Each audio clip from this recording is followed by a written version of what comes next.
Hello guys, welcome back to our channel. This time we're going to demonstrate one Excel function called Subtotal.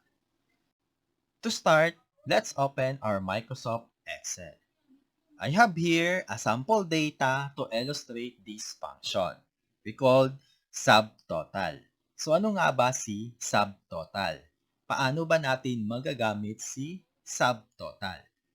First is subtotal is not only denotes a total of this value, but actually subtotal, pwede mong gamitin si subtotal to compute average, count, counta, max, minimum, product, standard deviation, sum, and variation. So yan yung mga functions na pwede nating gagamitin using the subtotal. So the question is, bakit pa natin kailangang dadaan kay subtotal kung pwede naman tayong gumamit ng simple formula lang, like average. Kasi meron naman talaga average. If you use that average, you can get the average of these values. So bakit pa tayo dadaan kay subtotal? So we will illustrate that in this video. So that's why I have here 3 sample data to compare if we compute using subtotal and we compute using a simple function. But before that, in subtotal function, ang kanyang mga argument, kung makikita nyo, is meron siyang function number at saka reference. Actually, this reference is your range, kung ano ba yung gagamitan mo ng formulas. So, puntahan muna natin ang kanyang function. So, these are the codes. So, if you input 1, meaning you will compute the average. If you input the number 2, you will count the numbers. The count numbers in Excel. So, if you input 3, you count all the characters. So, if you input 4, meaning you will get the maximum, so 5 for minimum. So, these are the functions inside the subtotal. At ito ang kanyang codes. Same lang dito sa baba. Iba itong codes. Kaya lang mayroon siyang 101. Lagyan siya ng this is 1 to 11 and this is 101 to 11. So, the same siya, 101, we will compute the average. But, i-illustrate natin ano ang kaibahan nito dalawa. Ano ang kaibahan ng function nito dalawa. Okay. So, average, meaning of average is, of course, i-average natin itong mga functions na to. Values na to. Sorry. So, average natin. So, count, meaning of count is, ika-count niya yung mga, kung ilan ba ito lahat. So, yan yung count. So, ano ba ang kaibahan ng count at saka counta? So, I will illustrate. A simple illustration. So, 1, 2, 3. A, B, X. So, example, this one. So, under count, ang ika-count lang if you are using the formula count, ang kanyang ika-count lang is actually kung mayroon lang numbers. So, we have 1, 2, 3, only numbers. But take note, our range is kasama si A, B, and X. So, si count A is as long as mayroong laman yung cell is ika-count niya. So, that's a 1, 2, 3, 4, 5, 6. So, si count is only the cell that has a number. So, 1, 2, 3. So, hindi niya sinali si A, B, X. So, actually, yan yung count. So, maximum, is kukunin niya kung sino yung pinaka malaki. Minimum, kung sino yung pinaka maliit. Product is actually i-multiply niya ito lahat. So, 729 times 336 times 403 times 914. So, yan yung product. So, in standard deviation, this is for statistics. So, standard deviation using a sample, standard deviation using the total population. So, sum is actually the total. So, summation of these values. So, variation, this is also for statistics. So, this illustration, we are going to use the sum function to illustrate. So, you can try the average count, is the same. But we will use the code 9 to illustrate, to make it simple. So, if gusto ko lang itong isum, bakit pa kailangan kong dumaan sa subtotal? So, ito, example.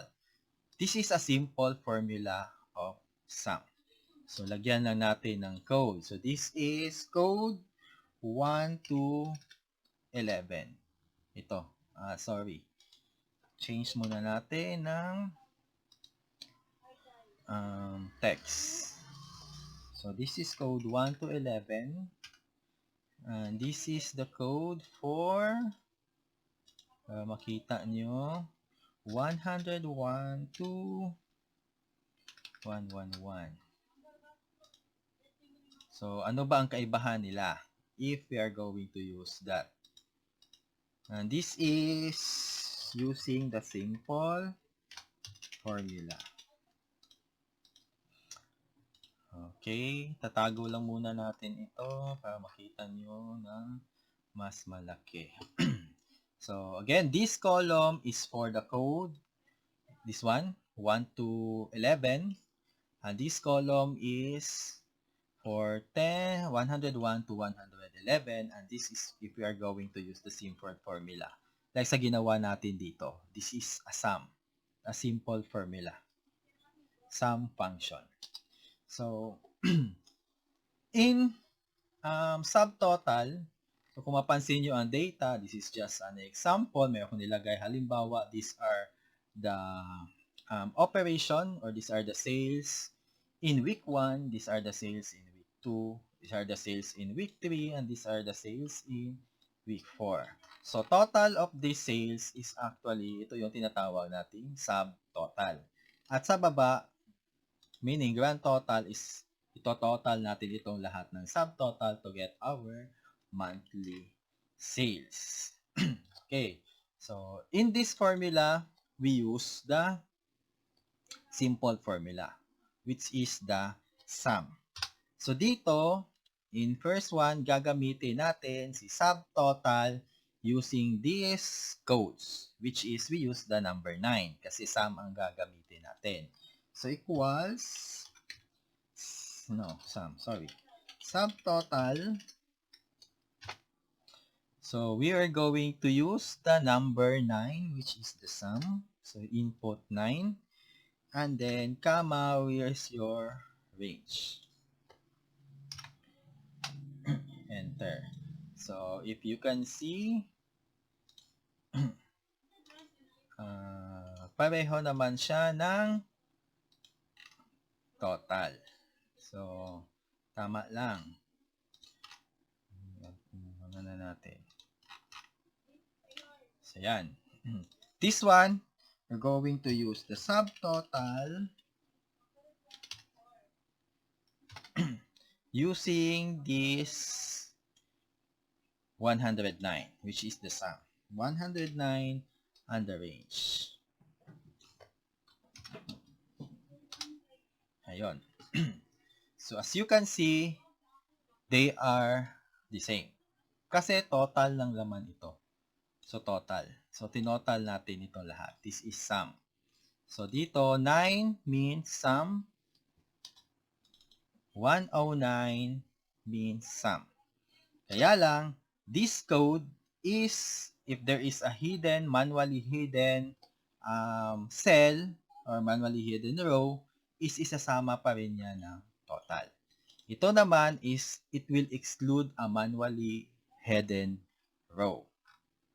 So, to illustrate, tingnan natin. So, Yan yung row natin ha, is we have 1, 2, 3, 4, 5, 6, 7, 8, 9. So, lahat yan siya. So, let's try to hide this row number 5. So, right-click ko lang and then hide.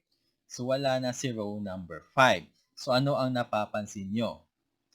Under this example, is hindi nagbabago ang kanyang sum. But in this 101 to 111 code, which is sinabi niya, it will exclude the manually hidden cell or rows. So, hinide natin, naka-hide si row 5. So, kung makikita nyo, the total of this is actually only 3,281. Kung makikita nyo dito, medyo maliit lang yan sa screen nyo. So, dito, ito yun siya. Ibig sabihin, ito yung kanyang tinotal lang. But ito, it includes kahit na yung naka-hide na row. So, the same with the simple formula. Using the simple formula, kahit naka-hide yung row, if you drag pababa, ang kanyang range is actually isasama niya sa total. So, kayo nang bahala mag-imagine if kailan nyo ba gagamitin si code 1 to 11 or code 101 to 111. So, try pa natin mag-hide ng another row. Yung keyboard natin dito. Try natin mag-hide ng another row. Si row number 7 is i-hide natin. Okay, hide. So, the same. This row is still sum, including the hidden rows. This one, ang kanyang sinasum is only these 5 numbers. So, the simple formula is the same lang. Tinotal pa rin niya yung kasama yung naka-hide na row. So, unhide lang natin. Sorry, it's hidden. So, unhide natin. Yan. So, walang kaibahan si 1 to 11 to with a simple formula. Yes, pareho lang yan sila in that case. Pero, magagamit natin itong dalawa pagdating natin sa grand total. Okay, so we'll supply this formula here sa baba. So, subtotal.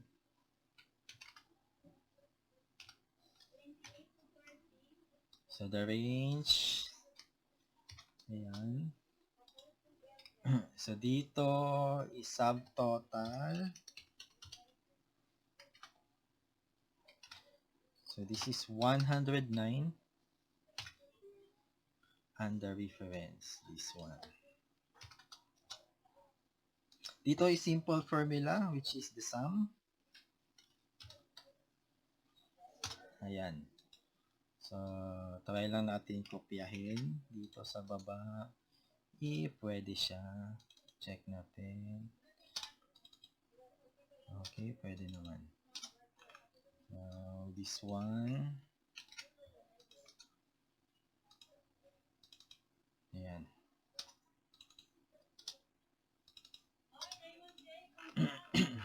Okay. So, yan. We have supplied the subtotal. So, subtotal for week 1, subtotal for week 2, subtotal for week 3.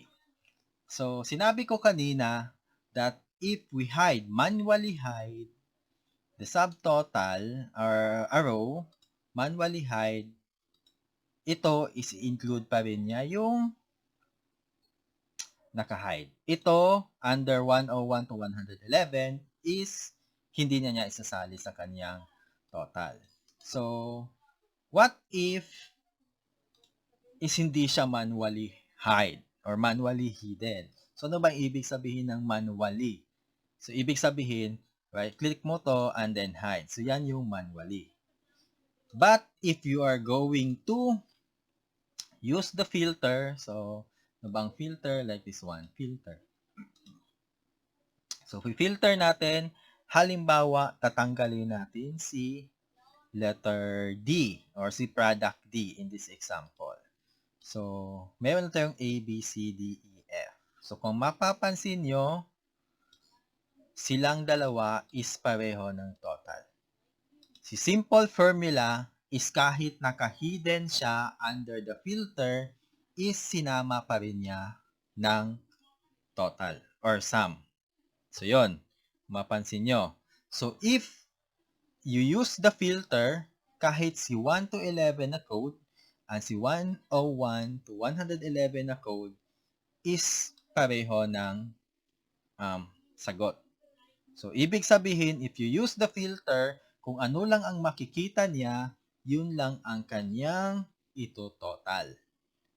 Gets, mga friends? So, yan. If you are using the filter. Again. So, try natin balik. Again. So, kung hide natin si row number 5. Tingnan nyo. So, ang nagbago is ito lang. Kasi nga, manually hidden natin si row 5. But if sasalihan na natin ng filter, so tanggalin natin si product D, so makikita lang is A, B, C, so magiging pareho na siya.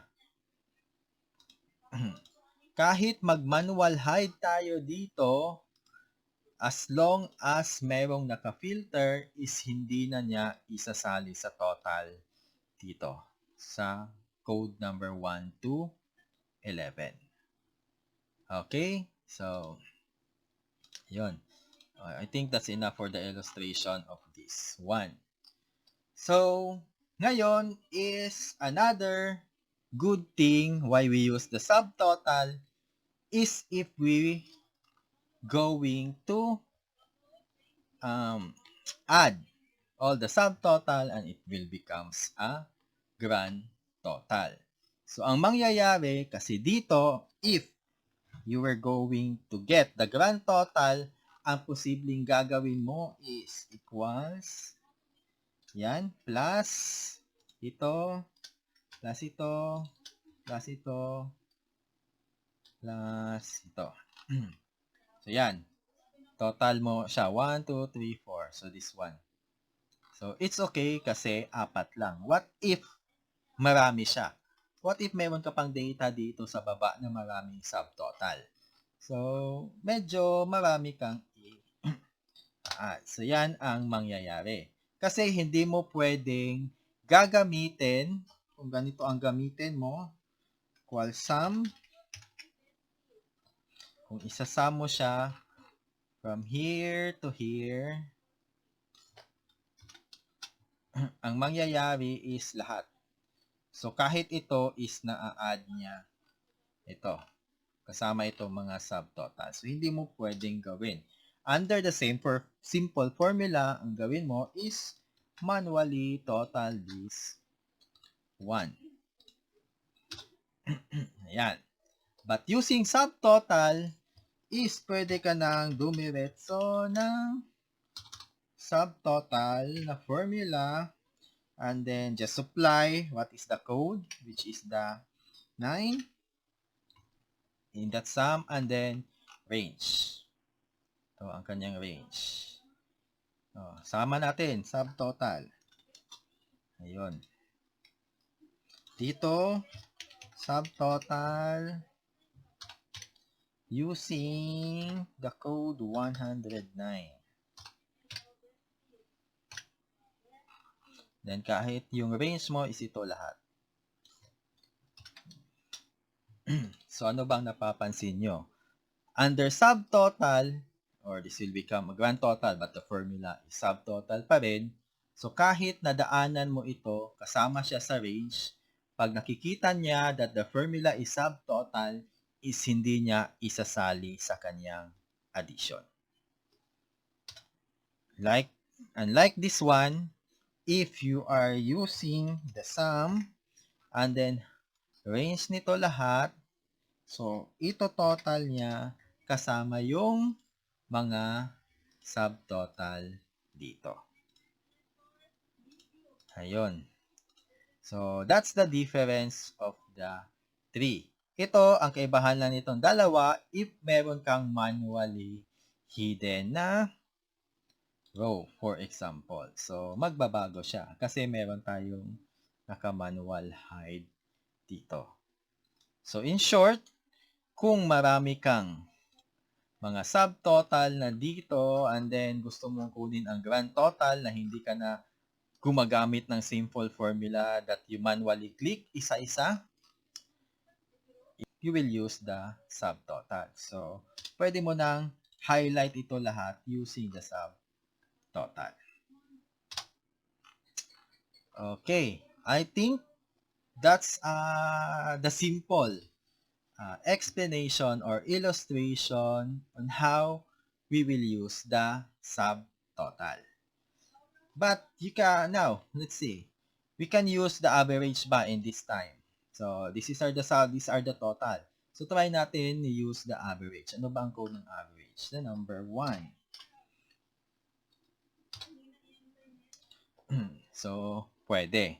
Ang ina-average niya is itong lahat. So, average of this 1. Lahat. So, yan yung tinatawag nating subtotal. So, pwede nyong gawin yan. I hope for this very quick illustration is mayroon kayong natutunan. If meron man, so please don't forget to subscribe our channel and hit the notification bell para ma-update kayo if mayroong video bagong lalabas. So, I think that's all for this time. So, thank you and bye-bye.